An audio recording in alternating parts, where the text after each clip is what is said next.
ভারতবর্ষে প্রচুর ট্যালেন্ট সব স্পোর্টসে এত ট্যালেন্ট, ক্রিকেট হোক, অ্যাথলেটিক্স হোক, শুটিং হোক, ফুটবলে হবে না কেন? So I hope someday they play world football.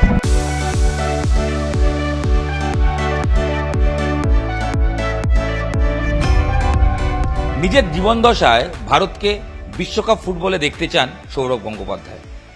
Sourav বলছেন যে স্বপ্ন দেখতে হবে, এবং বেশি না, গোটা 50টা ফুটবলার যারা রোজ অনুশীলন করবেন তারা রোজ স্বপ্ন দেখবেন একদিন দেশের হয়ে প্রতিনিধিত্ব করব বিশ্বকাপের মঞ্চে। 16 বছরের একটা ছেলে যদি ইউরো চ্যাম্পিয়ন হতে পারে, সবাই হতে পারে। ইয়ামালের মতো মাত্র 16 বছর বয়সে ইউরো কাপ খেলে তাক লাগিয়ে দিয়েছিলেন। যদি সে পারে তাহলে ভারতও পারবে। আসলে সৌরভ মানে আশা, সৌরভ মানে চোখে চোখ রেখে লড়াইয়ের একটা মানসিকতা। সেই সৌরভ গঙ্গোপাধ্যায় মোহনবাগান দিবস মঞ্চ থেকে এরকমই বার্তা দিলেন ফুটবলারদের জন্য। সৌরভ গঙ্গোপাধ্যায় মোহনবাগান দিবসে মোহনবাগান রত্ন হিসেবে ভূষিত হলেন। মোহনবাগান রত্নের যে পুরস্কার মূল্য সেটা সৌরভ ফেরত দিয়ে দিলেন মোহনবাগান ক্লাবকে, এবং জানিয়ে দিলেন যে ইউথ ডেভেলপমেন্টের জন্য যে 2 লাখ টাকা তার প্রাইজ মানি ছিল সেটা যেন ইউজ করা হয়। তিনি আর্থিক পুরস্কার নিতে চান না। অবশ্যই রত্ন পেয়েছেন, এবং এই রত্ন পেয়ে তিনি গর্বিত, এবং তিনি সৌরভ স্পষ্ট করে বলছেন যে মোহনবাগান এবং 1 আগস্ট ইস্টবেঙ্গল ভারত গৌরব দেবে, দুটো মিলিয়ে তার জীবনের একটা বৃত্তপূর্ণ হলো। খেলোয়াড় জীবনে যখন দেশের হয়ে খেলতেন তখন মোহনবাগানের হয়ে 9টা বছর ক্রিকেট মরশুম খেলেছেন। যদিও স্পোর্টিং ইউনিয়নে ছেলে খেলুক চাইতেন সৌরভ গঙ্গোপাধ্যায়ের বাবা চণ্ডী গঙ্গোপাধ্যায়, দীর্ঘদিন সেখানে খেলেও ছিলেন। তবে এক রাতে বর্তমানের মোহনবাগান সভাপতি টুটু বসু তার ডাকে বাবাকে না বলে সৌরভ গঙ্গোপাধ্যায় মোহনবাগান ক্লাবে সই করেন। সেটা বাবা জানতেন না, সেই কারণে পুলিশ কমিশনার তৎকালীন তার কাছে ফোন যায়। অরুণ লাল, প্রাক্তন ক্রিকেটার, তার বাড়িতে সৌরভ লুকিয়েছিলেন। তাই স্পোর্টিং ছেড়ে সৌরভের মোহনবাগানের আসার গল্পটাও টাটকা হয়ে উঠল মোহনবাগান দিবসের অনুষ্ঠানে।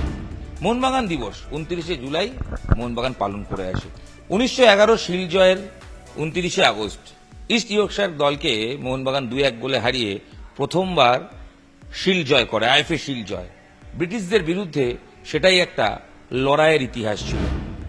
মোহনবাগান স্বাধীনতা যুদ্ধের অন্যতম লড়াইয়ের অংশীদার হয়েছিলেন সেই শিল জয়ের মাধ্যমে। সেই 29শে জুলাই মোহনবাগান সেলিব্রেট করেন মোহনবাগান দিবস হিসেবে।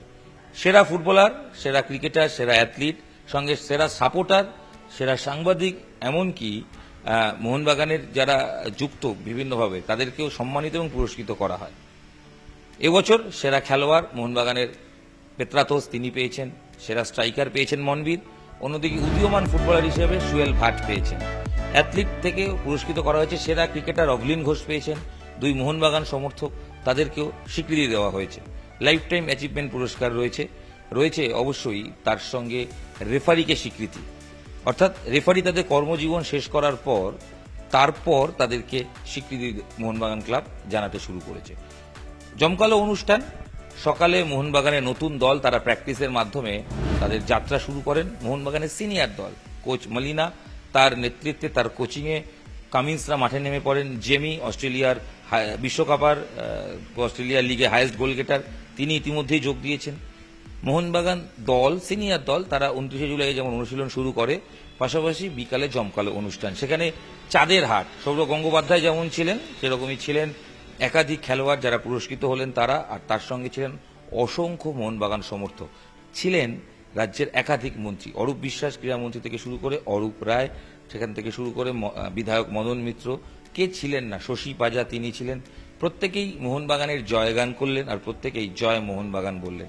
তবে সমস্ত আলো কেড়ে নিয়ে গেল সৌরভ গঙ্গোপাধ্যায়। সৌরভ গঙ্গোপাধ্যায় একদম অনুষ্ঠানের শেষে তাকে মোহনবাগান রত্ন দেওয়া হয়। মোহনবাগান রত্ন পেয়ে সৌরভ আপ্লুত, এবং মঞ্চ থেকেই তিনি ঘোষণা করেছেন ময়দানের সবুজটাকে বাঁচিয়ে রাখতে হবে। পশ্চিমবঙ্গের হৃদস্পন্দন কলকাতা ময়দান, তাই ময়দানে স্বচ্ছতা থাকুক। ক্লাবে বিভিন্নভাবে অনেক সময় অনেক কিছু মতবিরোধ থাকে হয়তো, কিন্তু ময়দানের জন্য সবাই এক হোক, কলকাতা ময়দান বাঁচুক, এরকমই বার্তা সৌরভ গঙ্গোপাধ্যায়। মোহনবাগান দিবসের অনুষ্ঠানের এক ঝলক আপনারা এই ভিডিওয়ে দেখুন, আর অবশ্যই সৌরভ কি বললেন সেটাও শুনুন।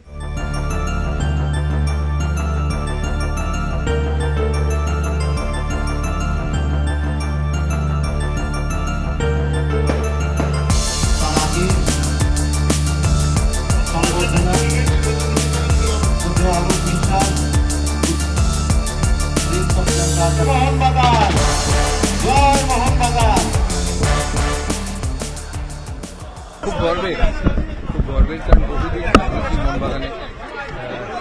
তখন ইন্ডিয়ার হয়ে খেলতাম না, তখন থেকে এই ক্লাবের সাথে যুক্ত। আমি এই ক্লাবে ক্রিকেট খেলেছি, এই অত্যন্ত গর্বের। একই সঙ্গে দুটো ক্লাব, মোহনবাগান আর ইস্ট বেঙ্গল, একই বছরে দুটো ক্লাবের সম্মান। দুটোই আমার ক্লাব, দু ক্লাবেই খেলেছি। এই দুজনের জন্যই অনেক অনেক গর্বের। তারিখ ইস্ট বেঙ্গলের ওখানে থাকবো আমরা, আর খুব আনন্দের গর্বের। আমি বলেছি ময়দান, এই বৃত্তটা আমাদের কাছে খুব কাছে। তো ছোট্ট জায়গা, কিন্তু অনেক অনেক রত্ন, অনেক মানুষ, অনেক প্লেয়ার এখানে তৈরি হয়েছে। তাই এখান থেকে শ্রদ্ধা পাওয়া, রেসপেক্ট পাওয়া, ট্রফি পাওয়া জীবনের স্মৃতি হয়ে থাকে। ভারতবর্ষে প্রচুর ট্যালেন্ট, সব স্পোর্টসে এত ট্যালেন্ট। ক্রিকেট হোক, অ্যাথলেটিক্স হোক, শুটিং হোক, ফুটবলে হবে না কেন? So I hope someday they play world football. শুনলেন সৌরভ গঙ্গোপাধ্যায় কি জানাচ্ছেন, দেখলেন কিরকম জমকালো অনুষ্ঠান হয়েছে মোহনবাগান দিবসে। মোহনবাগান ফ্যানরা নিশ্চয়ই এই ভিডিও এখনই শেয়ার করে দেবেন। তবে ইস্টবেঙ্গল ফুটবলার, ইস্টবেঙ্গল ফ্যান যারা, তারা কিন্তু আক্ষেপ করবেন না। 1 আগস্ট ইস্টবেঙ্গল দিবসও আসছে, সেদিন ইস্টবেঙ্গল ক্লাবের পক্ষ থেকে সৌরভ গঙ্গোপাধ্যায়কেই ভারত গৌরব সম্মান দেওয়া হবে। তাই সৌরভ গঙ্গোপাধ্যায় যে মোহনবাগানের হয়ে গেলেন এরকম ভাববেন না। ইস্টবেঙ্গলের অনুষ্ঠানেও সৌরভ থাকছেন, তার অপেক্ষা। নিউজ 18 বাংলা ডিজিটাল, আপনাদের সঙ্গে আমি ইরন রায় বর্মন ছিলাম। দেখা হচ্ছে অন্য ভিডিও নিয়ে। সঙ্গে থাকুন, দেখতে থাকুন নিউজ 18 বাংলা ডিজিটাল।